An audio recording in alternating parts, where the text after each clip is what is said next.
In this video, we're going to be talking about some of the path modification tools that exist. I'm not going to go into all of them in a lot of detail, but you can play around with them and get a good gist of what they actually do. I'm going to go ahead and use the pen tool and just plot a point real quick.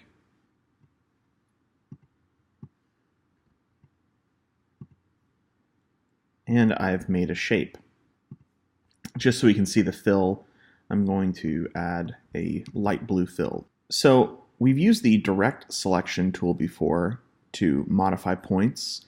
You can simply click on a point and you're able to change the curve of that point. You can change the position if you click the point to isolate it and then drag it around. And if there's handles that are present, we can also grab those handles and modify them with the direct selection tool. Now, under the pen tool, there's actually other path modification tools. Let's start with the anchor point tool, which is Shift-C on your keyboard. Now, the anchor point tool is specifically for grabbing anchor points, which are points on a vector path. And with this, you can drag out handles. You can drag handles individually and move them around. You can click once to convert to a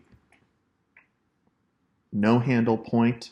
You can also select paths. This is probably the most useful aspect of the tool. And modify the path directly. If I'm holding down Shift, I can modify the path directly, and I'll show you a quick little use case for that later. This is really your kind of workhorse tool that you use for modifying things.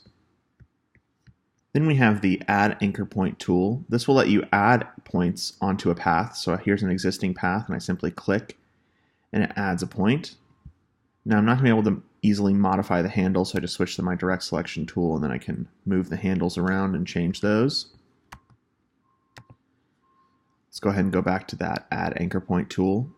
So I could add a bunch of anchor points here, and then come in with my selection tool and move them around individually. And then of course we have the Delete Anchor Point tool, which whenever we click on an anchor point, it will remove it. So we can simplify our objects. I'm going to add some anchor points to this. And it's going to keep giving me this pop-up whenever I don't click on the path exactly. So make sure that you're clicking on the path. We have a few other modification tools, such as the Smooth and the Path Eraser tool. So the Smooth tool, which is housed under the Shaper tool, allows us to smooth out and reduce or increase the number of anchor points based on what we're trying to do. So right here we have this little bump. If I kind of draw a line in the general shape that I want, it will try to adjust to that shape. Let's draw a new shape just to show that.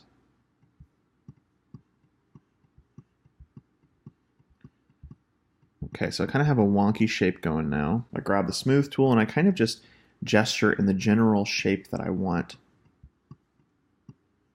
It's going to try to smooth those out by either adding or removing points. So if I draw a straight line here, it's going to try and straighten that. It's definitely a finicky tool. Takes a lot of getting used to really work properly. Then there's the Eraser tool. The Eraser tool is really interesting, and when it actually can make new objects. So it works just like how you would imagine. This is a really great tool for doing some interesting stuff. Now it only works on what you have selected, so if I hit Command A, it'll select everything. I can come in here and start to modify this. But this is also a tool that can get pretty messed up pretty easily. So those are the basic path modification tools. There's a lot to this. There's a lot to using these anchor points wisely and knowing how to modify them and creating a good looking thing.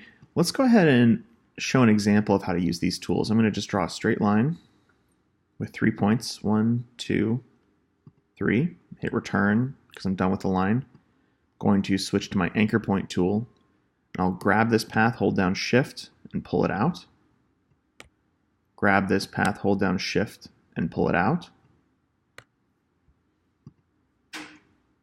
And now I very, very quickly have created a basic kind of S-curve shape. Let's get rid of the fill just so we can see that. An S-curve shape without too much trouble.